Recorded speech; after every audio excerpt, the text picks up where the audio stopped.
먼저 사진 한 장 보여드릴게요. 혹시 이 그림을 보신 적이 있으신가요? 이 새인가요? 뭔가요? 네, 자세히 한번 봐보실래요? 저렇게 머리에 빨간색이 있고 저 그림을 혹시 보신 적이 있으세요? 네? 꽁? 뭐 비슷한데 꽁은 좀 틀리죠? 네, 꽁은 꽁이고 저는 꽁은 아니고요. 네. 혹시 이 그림 생각 안 나세요? 네. 닭은 아니고요. 40cm 된다니까 커요. 그죠? 이게 여름철 논이나 이런 데서 산다는 뜸북새예요. 뜸북새. 말은 들었는데 저렇게 생긴 건 처음 알았어요. 저도 뜸북새. 이민자들이 좀 이렇게 한국이 그리운 것은 또 어떤 한국의 명절, 추석이나 아니면 또 혹은 이렇게 또 설날 이런 때 되면 한국이 굉장히 그리운 때가 있습니다. 지금이 2025년인데 100년 전인 1925년에 발표된 동요가 하나 있어요. 네. 다음 장 볼까요? 네. 오빠 생각. 이 동요 아세요? 네. 우리 1절만 한번 천천히 해볼까요? 1절. 네.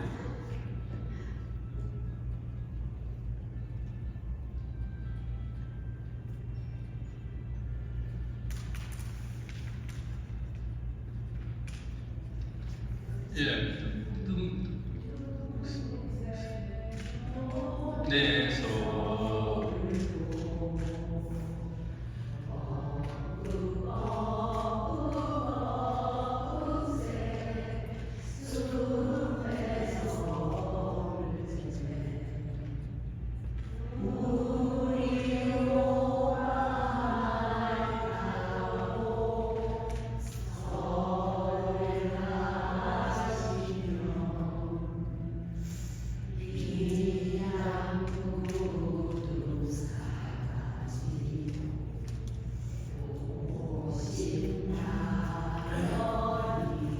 여기까지 2절 하시면 나올 것 같아서 1절만 할게요.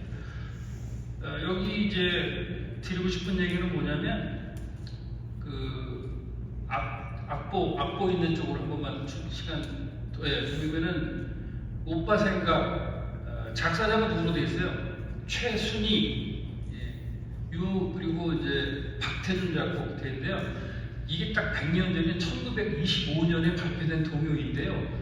이 작사를 한 최순희 혹은 최순애라고 하는 그 여학생이 1914년생으로 당시에 11살이었어요. 11살에 이제 그 오빠가 정말 있었던가 봐요. 그런데 독립운동을 하러 갔는지 어쨌는지 하여튼 갔어요.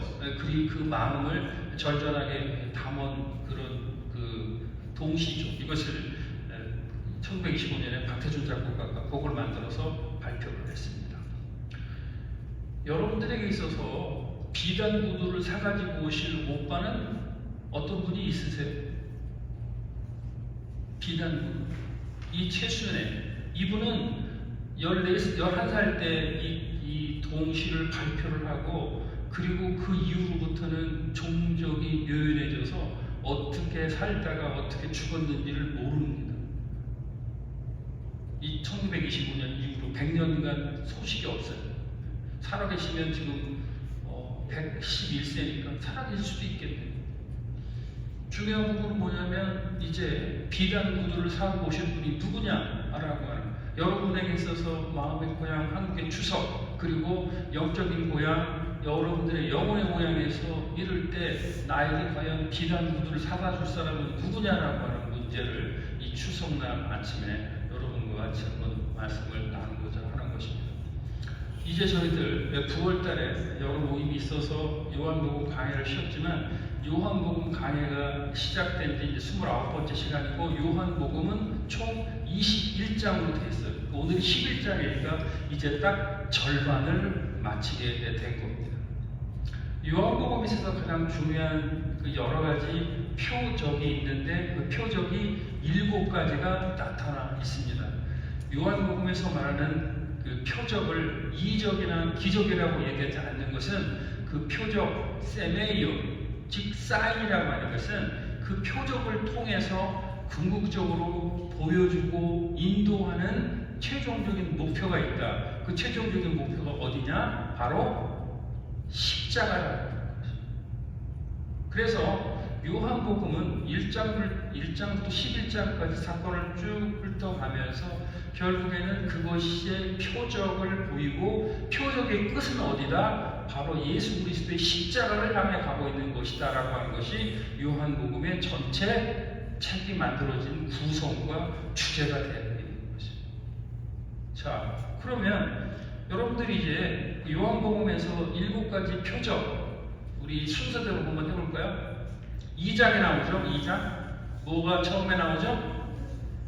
물이 변화해서 포도주가 된다. 이것이 뭡니까?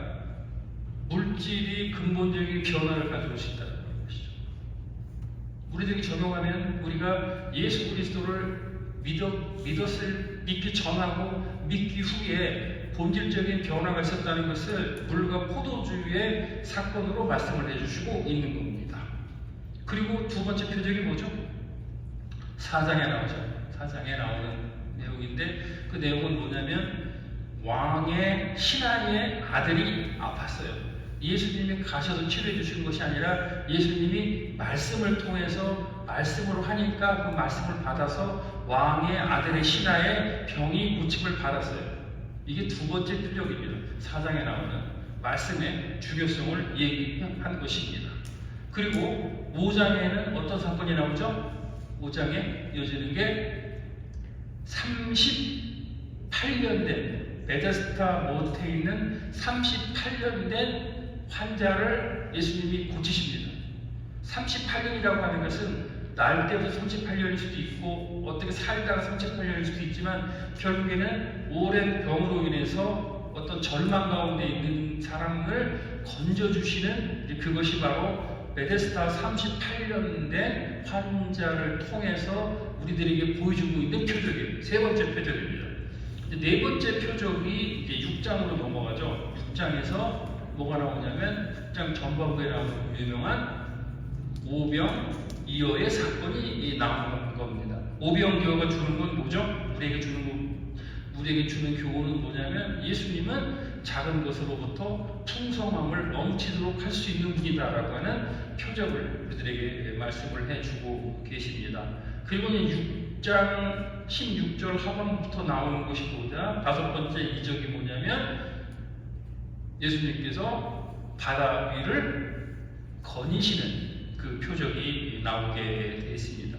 그 표적의 의미는 뭐냐면 자연을 다스리는 예수님이시고 그리고 그 두려움에 차 있는 우리들에게 두려움을 극복하시는 모습을 이제 말씀해 주시고 있는 표적으로 연결이 됩니다. 이제 그리고 이제 9장으로 넘어가서 9장 1절로부터 6번째 표적이 나오는데 그 6번째 표적은 뭐였죠? 날 때부터 맹인된 사람을 고치시는 거지. 날 때부터 맹인된 사람을 고치는 그 표적이 요한복음 9장에 나온다. 6번째 표적이다. 그러면 이것은 뭐냐면 그 중에서 오늘 특별히 성가대도 찬양하셨고 대표 기도 때도 기도하셨던 피트로부터 그러니까 우리가 육적으로 어둠에 있었는데 그 영적 육적의 어둠으로부터 예수 그리스도의 참 빛을 받아들인다라고 하는 것이 날 때부터 맹인된 사람의 표적으로 나오는 요한복음의 6번째 표적 사건입니다. 그리고 이제 7번째 요한복음의 표적이 오늘 11장에 나오는 뭐다? 나사로를 살리시는 게 7번째 표적으로 나오는 것입니다. 결국은 그 전에 6번의 표적을 통해서 쭉 전개해 오시던 것이 7번째 표적을 통해서 결정적인 사건을 만드는 것인데, 이 결정적인 사건은 바로 뭐다? 나는 부활이요 생명이다라고 선언하시면서 그렇게 연결이 되는 것입니다. 그것이 바로 요한복음에서 항상 우리들이 요한복음 21장 전체를 어느 부분을 강의하거나 설교를 하거나 묵상을 할 때 그 틀을 놓고 설명을 이해를 하시면 되고, 그리고 12장부터는 그 표적에 대해서 쭉 풀어가시면서 예수님께서 이제 공생애를 시작하시고 십자가를 지시는 여러 가지 과정을 우리에게 설명을 해주고 계신 겁니다. 오늘 본문의 말씀 한번 보시도록 하겠습니다. 요한복음 11장 3절의 말씀을 한번 보시겠습니다. 읽습니다. 시작. 이에 그 너희들이 예수께 사람들을 보내어 이르되 주여 보시옵소서 사랑하는 자가 병들었나이다 하니, 5절도 읽습니다. 예수께서 본래 마르다와 그 동생과 나사로를 사랑하시더니, 11장 3절과 11장 5절에 공통적으로 나오는 것은 뭐냐면 성경에 흔치 않는 표현입니다. 사랑하시는 자, 그리고 사랑하시더니 라고 하는 성경에 흔치 않는 대목이 나타나는데, 예수님이 특별히 사랑하는 가정이라는 것을 강조해서 나타내고 있는 구절입니다. 그런데 11장 6절 말씀 이어서 보겠습니다. 읽습니다. 시작. 나사로가 병들었다는 걸 들으시고 그 계시던 곳에 이틀을 더 유하시고. 여러분들이 생각하시기에 예수님께서 사랑한다는 말씀을 2번까지 하시고 특별한 관계에 있었던 것을 전절에 얘기를 하셨단 말이에요. 그런데 11장 6절에 보면 어떤 게 나오냐면 그 계시던 곳에서 이틀을 더 유하셨다, 이런 말씀. 옛날 같으면 이제 무슨 누가 부모님이 위독 전보가 오면은 바로 내려가잖아요. 기차 타고. 그렇지, 거기서 뭐 잠시 지체하고 그러진 않는데, 사랑하는 사람이 병들어 죽게 됐다고 했는데 왜 예수님은 이틀 동안 거기 계시던 일을 더 하고 가셨을까요? 혹시 그런 생각 해보신 적이 있으세요? 왜 이틀 계셨을까요? 사랑한다고 그래놓고. 요한복음에 있는 전체적인 표적의 틀을 이해하지 않으면 저것은 이야기가 불가능한 것입니다. 그렇지만 요한복음의 표적의 틀을 가지고 생각을 해보면 결국은 그 표적의 틀은 뭐다? 예수 그리스도의 십자가를 얘기하는 것이고, 예수 그리스도의 십자가로 가기 위한 귀결이면 저 나사로가 지금 그 1절에 보면 병들었지 확실하게 죽은 것은 아니었어요. 그러니까 이틀을 더 유하는 것은 영적으로 모든 것을 알고 계시고 현상으로 알고 계신 예수님께서는 나사로가 어떻게 하기를 확실하게 죽기를 기다리십니다. 그래야 죽어야 그 사람을 살릴 수가 있고, 이것을 보여줘야지 결국은 우리가 종말론적인 상황에서 죽더라도 부활할 수 있다고 하는 것을 십자가에서 3일 만에 부활하시고 그 모습을 보여줘야 했다고 하는 그 부분이 중요합니다. 그런데 여기서 7절에 보면, 지금 10장의 끝물에 보면 유대인들과 논쟁을 하면서 예수님께서 그 유대인들에게 돌로 맞으실 뻔하셨어요. 그 이유가 뭐다? 신성 모독에 걸려서 유대인들이 돌로 막 치려고 하는데 그 자리를 피하셨어요. 그런 상황에서 이제 이틀 나사로가 확실히 죽었어. 그리고 난 다음에 예수님께서 그러면 이제 유대로 다시 돌아가자, 이런 말씀을 7절에서 하십니다. 그때 제자들이 거기 뭐 가셨다가 유대 사람들이 돌로 쳐 죽이려고 해서 간신히 왔는데 거기를 왜 또 가십니까? 라고 하는 게 이제 지금 본문 읽은 중에서 쭉 나오는 건데, 중요한 건 뭐다? 유대로 다시 가자. 이것은 바로 이제 이 표적을 끝으로 나는 십자가의 길로 가고 있다라고 하는 것을 이 성경 본문에서 말씀을 해주고 있는 아주 중요한 내용이 되는 것입니다. 그런데 이제 여기 보면 나사로가 있고, 나사로에 대해서는 이제 다음 시간에 좀 더 자세히 다루도록 하고요. 그리고 두 여동생이 있죠. 누구 있죠? 마리아와 마르다. 마리아는 뭐랬죠? 마리아가 예수님의 향유를 깨서 다리를 씻어드렸죠. 마르다는 뭐였어요? 마르다는? 예? 마르다는 뭐 어쨌든 간에 성령이 충만하지 않고 뭔가 마른 사람이에요. 이렇게 마르다. 그렇게 기억하시면 돼요. 마리아, 마르다가 자기 얘기 뭐 하지만 이게 좀 성령이 충만하지 말랐다, 마르다다 이렇게 아시면 되는데 그 마르다가 결정적으로 한 말이 있어요.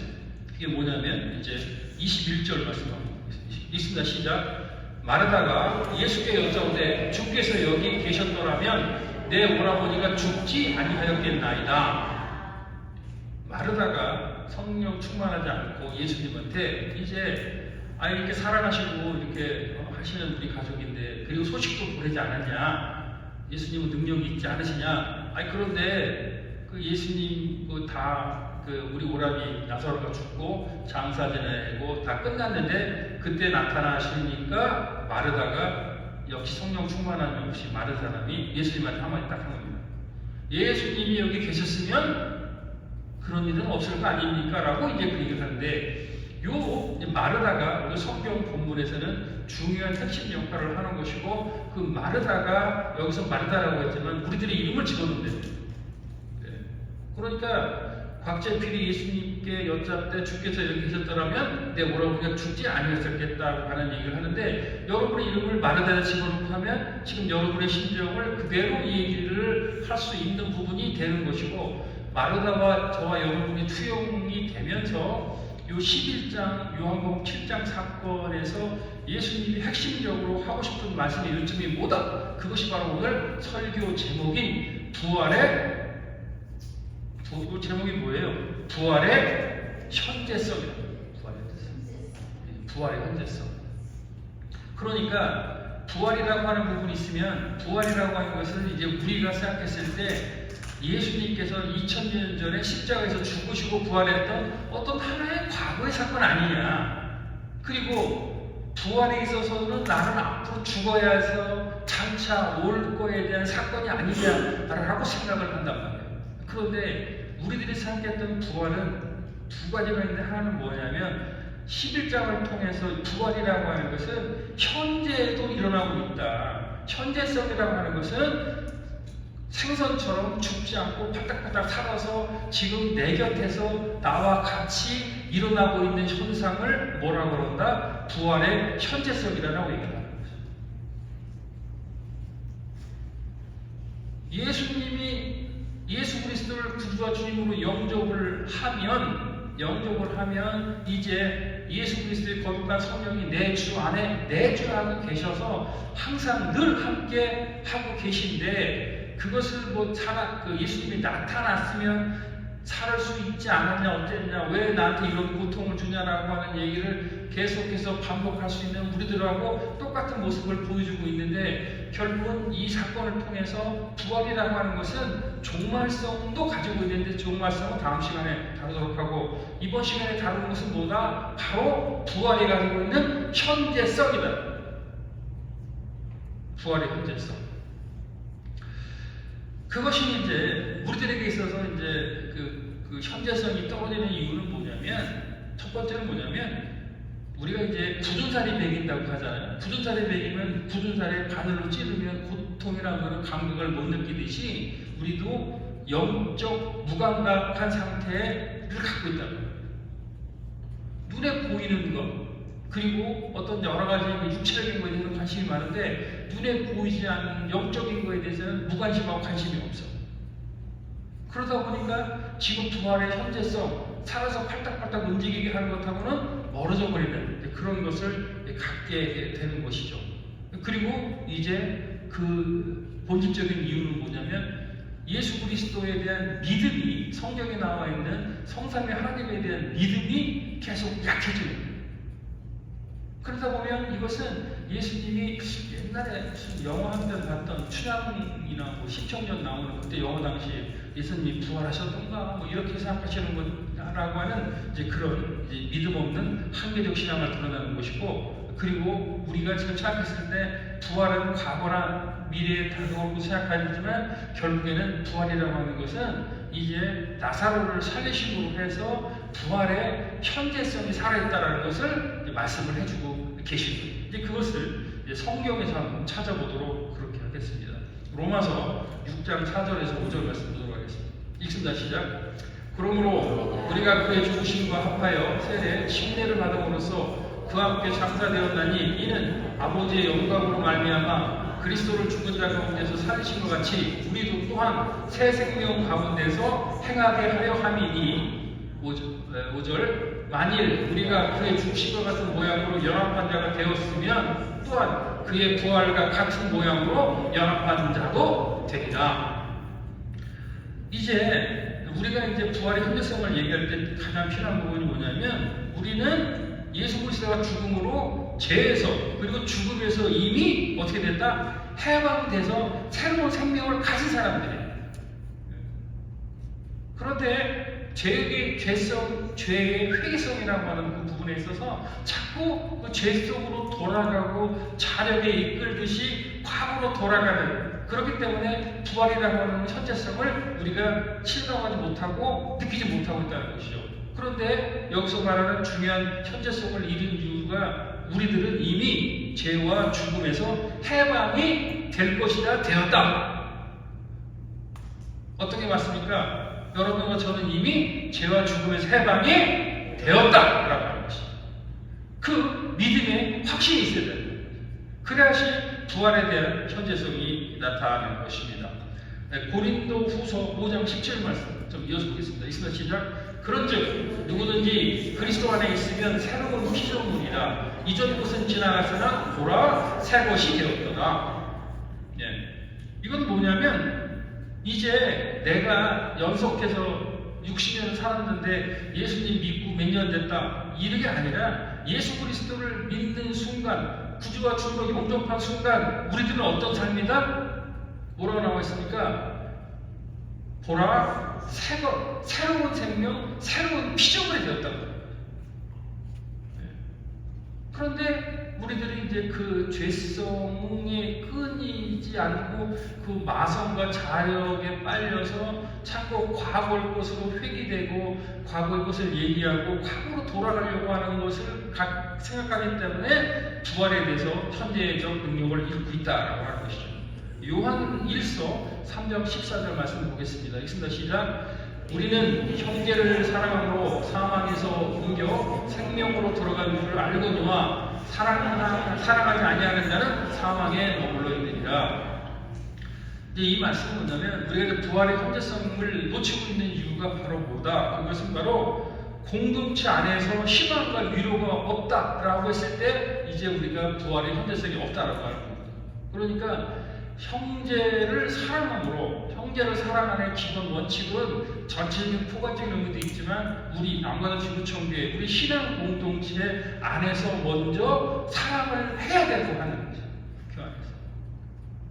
그런데 이제 그리고 난 다음에 남과도 지구촌교회, 지역사회, 그 전 세계로 다 이어지는 것이 되는 것이죠. 그런데 결국은 어떤 일이 있냐? 형제를 사랑하지 않고 공동체 안에서 희망과 위로가 사라지게 되면 우리 부활의 현재성도 현저히 사라지고 된다고 하는 그런 부분입니다. 그렇기 때문에 결국은 오늘 우리들이 부활의 종말성에 대해서는 너무 많은 이제 부활절을 지으면서 죽었다 살아났다라고 하는 부분으로 부활의 첫을 열매로만 우리들이 기억을 하지만, 나사로 사건, 마르다의 이 사건을 통해서 우리에게 주어진 것은 바로 뭐다? 부활은 지금도 살아서 펄떡펄떡 움직이고 있다고 하는 것이에요. 그것이 우리들 속에 나타나는 것이고, 그리고 이제 1번, 2번은 개인적인 새 생명을 살았다고 하는 인식과 확정 가운데 있는 것이고, 그리고 공동체 안에서, 교회 안에서 그런 모습이 나타날 수 있도록 말씀을 요한 1서 3장 14절의 말씀을 통해서 말씀해주고 있습니다. 사진 한 장 보여드리도록 하겠습니다. 이 책이 2018년도에 지어진 책입니다. 복음이 울다. 영어는 뭐라고 써있어요? Something need to change 돼 있어요. 저자는 데이빗 프렛, 1978년생입니다. 젊은 나이에 그 IMB 인터내셔널 미션 보드 총재를 지낸 분이고, 인터내셔널 미션 보드 총재를 끝내고 버지니아 맥클린 바이블 처치가 그 담임 목사로 가서 얼마 안 됐을 때 쓴 책이에요. 이 복음이 울다 책은 혹시 읽어보신 분 계시죠? 내용이 어떤 얘기냐면, 이 교인들 몇 명하고 히말리아를 등산을 하면서 거기에 있는 산악지대 사람들에게 삶을 보고 등산도 하고 복음을 전도하는 내용의 책이에요. 그런데 이제 그게 어디냐면 네팔 히말리아 8일간 일정하는 내용인데, 그 네팔 산에서 미신과 인신매매와 여러 가지 이제 복잡한 문제가 있는데, 그 과정을 쭉 거치면서 데이빗 플랫이 이 책을 쓴 집필 동기가 뭐냐면, 교회는 대체 뭘 하고 있는가? 왜 교회는 그런 일을 하지 못하나? 교회는 왜 그런 것을 도와줄 수 없는가라는 그런 의심을 갖게 됐고, 그래서 그 데이빗 플랫의 책 제목이 뭐냐면 Something Needs to Change.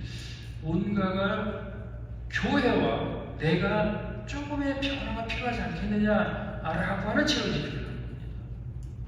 많이 읽었습니다.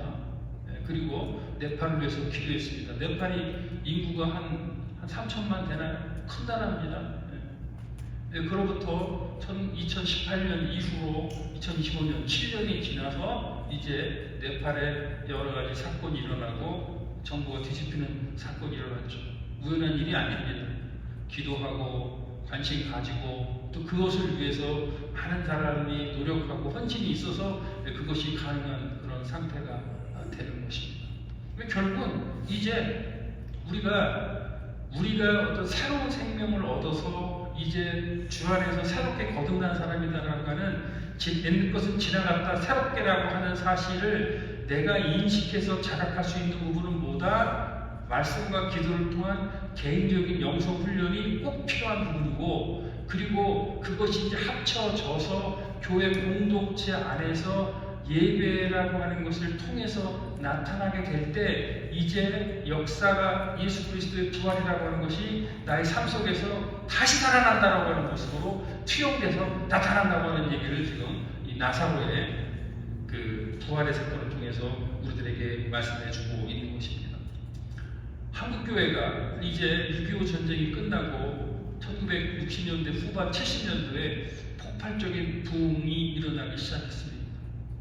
그 부흥의 요소가 여러 가지 있지만 그 부흥의 요소 중에서는 1950년 3년간의 한국전쟁을 통해서 미망이 된 수많은 어머니들이 있었는데, 그 유교의 끝자락에서 새로운 데 제가한다는 여러 가지 생각보다는 자식을 잘 낳아서 낳은 자식을 잘 키워야 된다는 그런 생각들이 많이 있었고, 그들이 힘든 가운데 삶을 살다가 나와서 교회에서 울부짖고 하나님 믿고 의지하고 시작하고 새벽부터 저는 늦게까지 철학을 하면서 교회에 살았던 그 모습이 어떤 모습으로 됐냐? 한국 교회의 폭발적인 부흥의 현장까지 끌고 갔다고 합니다. 그러면 이제 교회도 남과 지구촌교회가 작은 교회이지만 여러 가지 큰 일을 하려고 하는 것 중에서 그 지역사회 복음화를 위해서 할 수 있는 일, 그 일을 쭉 해야 되는데, 그렇다면 거듭나고 내가 이제 새로운 예수 그리스도의 그 새로운 영이 있는 사람으로서 해야 될 기본적인 요소는 뭐다? 바로 기도 생활입니다. 기도하고, 그리고 말씀이 있고 묵상하고, 그렇게 하다 보면 내가 이제 거듭난 사람이고 내 삶이 얼마 안 남았는데 이것을 하나님께 바쳐야 된다고 하는 그 연합적인 형상이 교회 공동체를 통해서 나타나게 된다고 하는 것이죠. 옛날 한국교회 어땠습니까? 새벽기도 있었죠. 새벽기도. 여러분들 어디 교회나 어디 가셔서 새벽기도 해보신 적 생각은 나세요? 나세요? 예. 요 근래 얼마 전에 한번 해보셨습니다. 남가주 지구촌교회도 이제 기도를 더 열심히 했겠죠. 중보기도에 참석해 본 적이 있으십니까?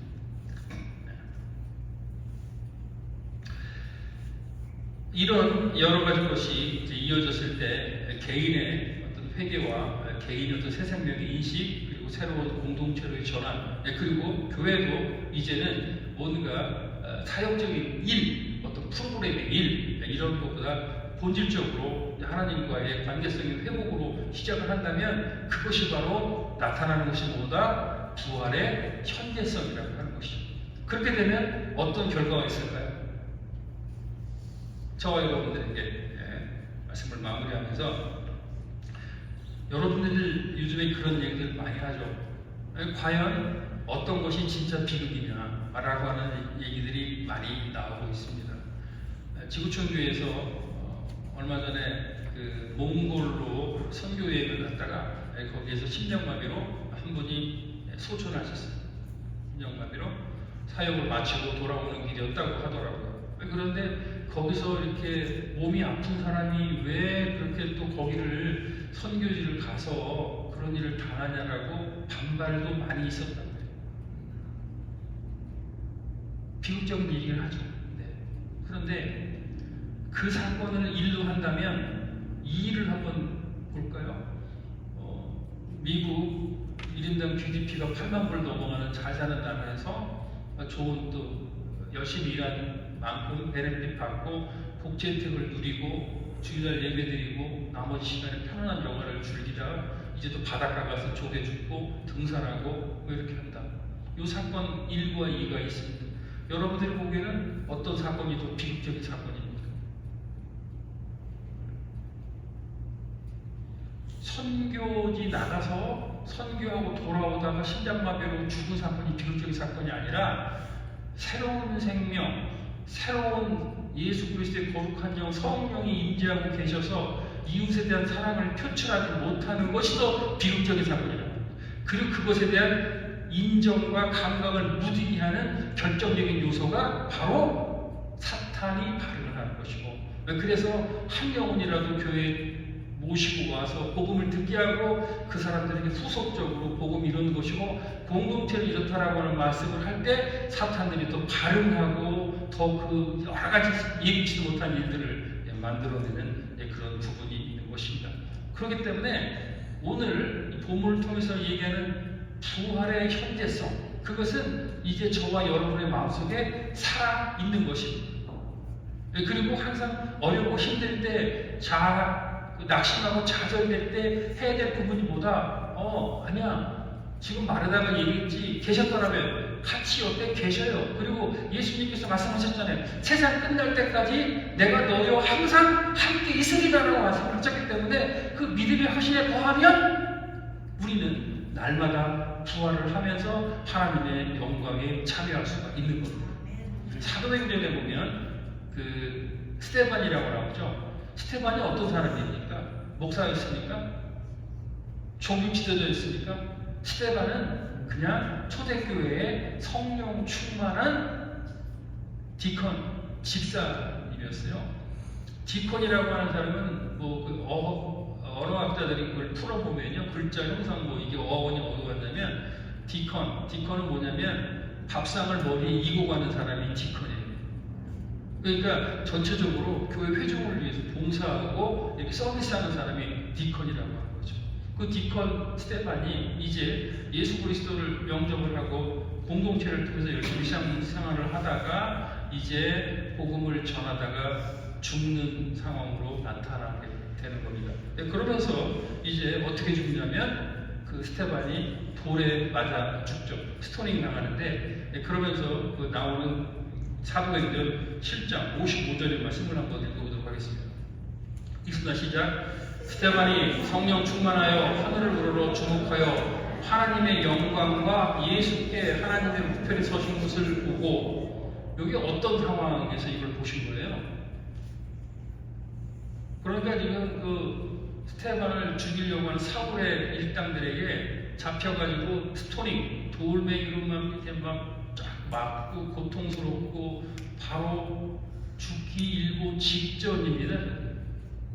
그런데 이제 스데반이 우리가 봤을 때는 돌 맞아가지고 얼마나 힘들까 아플까 하지만, 스데반이 성령 충만하다고 하는 것은 예수 그리스도의 영이 가득해서 예수님께서 우리가 봤을 때는 돌에 맞는 것 같지만 예수님께서 완전히 100% 훅 가봐 보호해 주시고 그리고 난 다음에 하늘을 우러러 보니까 하나님의 영광 및 예수께서 하나님 우편에 서신 것을 봤다. 그리고 조금 있다가 스데반이 최초의 순교를 하게 되지만 우리가 봤을 때는 짧은 시간이지만 우리가 살고 있는 그 100년 오빠 생각에 뜸북이 나왔던 게 엊그제 같은 이미 100년이 지났던 것처럼 우리가 느꼈던 그 긴 시간 100년을 스데반은 그렇게 느꼈을 것이고 내가 이렇게 돌 맞아서 힘들지만 결국은 예수 그리스도가 내 옆에 있었고 내가 예수 그리스도 때문에 다시 살아남고 살 수 있다라고 하는 그런 모습을 갖고 있는 것 그것이 바로 부활의 현재성. 그 부활의 현재성이 있으면 내가 살아나고 가정이 살아나고 그리고 교회가 살아나고 교회가 살아나면 이제 전 지역이 살아나게 됩니다. 그런 부활의 현재성으로 살아계셔서 지역사회를 복음으로 충만케 하는 저와 여러분이 되시기를 주님의 이름으로 축원드립니다.